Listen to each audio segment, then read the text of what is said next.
से एफआईआर दर्ज थी और आज जो उसमें आरोपी थे प्रिंसिपल स्कूल की और जिस लड़के पर आरोप थे दोनों को गिरफ्तार कर लिया है। आज उनको कोर्ट में पेश किया।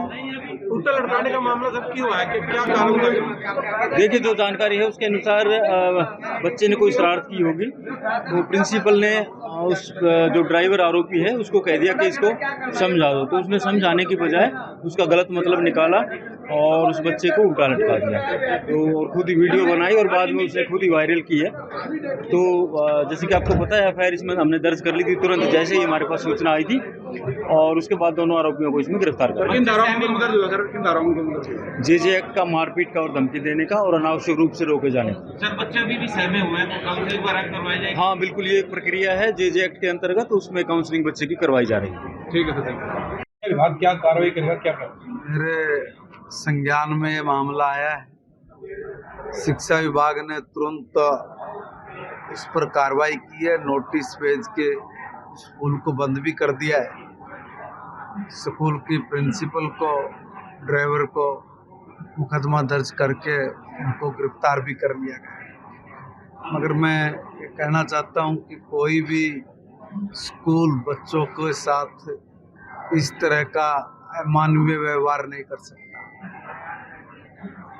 फूल जैसे बच्चों को माँ बाप इसलिए स्कूल में भेजता है ऐसे में कि हमारा बच्चा तो स्कूल में जाने की उसको आदत पड़े, वो कुछ देर खेले, वो धीरे धीरे अपनी सोच को डेवलप करे।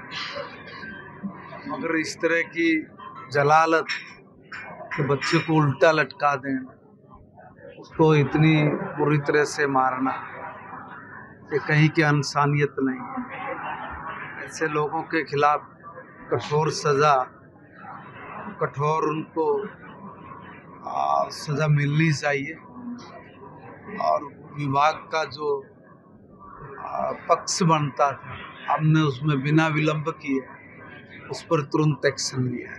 आज सुबह जब न्यूज़पेपर पढ़ा, चाहे हिंदुस्तान टाइम्स था, चाहे ट्रिब्यून था और भी न्यूज़पेपर, तो उसमें मालूम पड़ा कि जो एक पानीपत का एक स्कूल है, सज्जन स्कूल, तो वहाँ जो था कि पाया गया कि एक बच्चे के साथ बड़ा क्रुएलिटी की गई है। वो उस बच्चे को उल्टा लटकाकर वो कैब ड्राइवर जो स्कूल का है उसने किया है।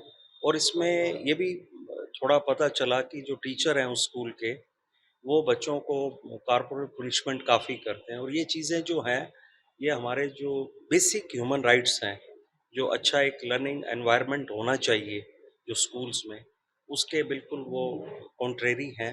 तो उसका जैसे ही हमें संज्ञान हुआ, तो आज हम डिस्ट्रिक्ट जेल करनाल का इंस्पेक्शन के लिए आए थे, तो इसलिए मैंने सोचा और मेरे जो मेंबर्स हैं श्री कुलदीप जैन जी और श्री दीप भाटिया जी, तो कि यहाँ आके देखें कि ग्राउंड रियलिटी क्या है। तो हमें मालूम पड़ा कि वो स्कूल जो है इट इज़ टोटली अनरिकॉग्नाइज्ड, उसकी कोई रिकॉग्निशन नहीं है जैसा हमें बताया गया है। तो हमने डिस्ट्रिक्ट एजुकेशन ऑफिसर और डिस्ट्रिक्ट एलिमेंट्री एजुकेशन ऑफिसर, उनको भी ये डायरेक्शन तो क्या देंगे, ये उनकी ड्यूटी है, देखें कि सारे ज़िले में कौन कौन से ऐसे स्कूल हैं जिनकी मशरूमिंग हो रही है और जो अनरिकॉग्नाइज्ड हैं, उनको ध्यान से देखें। सर, इस तरीके का इंस्ट्रक्शन और देना चाहेंगे जो अदर से स्कूल प्राइवेट या जो भी हाँ, हाँ, ये जो जितने भी जो रिकॉग्निशन होती है, देखो गवर्नमेंट स्कूल तो रिकॉग्नाइज्ड होते ही हैं कि उनको बनाया जाता है, लेकिन जितने प्राइवेट स्कूल्स हैं उनकी रिकॉग्निशन होती है हरियाणा स्कूल एजुकेशन एक्ट में। उसमें रूल्स बने हुए हैं कि उनको रिकॉग्निशन दी जाती है, उनके पैरामीटर्स हैं। उसके जो पैरामीटर्स में नहीं आते उनको रिकॉग्निशन नहीं मिलती है। तो इसलिए डिस्ट्रिक्ट एजुकेशन ऑफिसर और डिस्ट्रिक्ट एलिमेंट्री एजुकेशन ऑफिसर को बताया गया है कि आप सारा देखिए, उनकी रिकॉग्निशन है, नहीं है, इनके डायरेक्टरेट से इनके पास सब कुछ है, सारी चीज़ें इनके पास है, कौन-कौन से स्कूल रिकॉग्नाइज्ड हैं, कौन से नहीं हैं, तो उनके ऊपर कार्रवाई होनी चाहिए।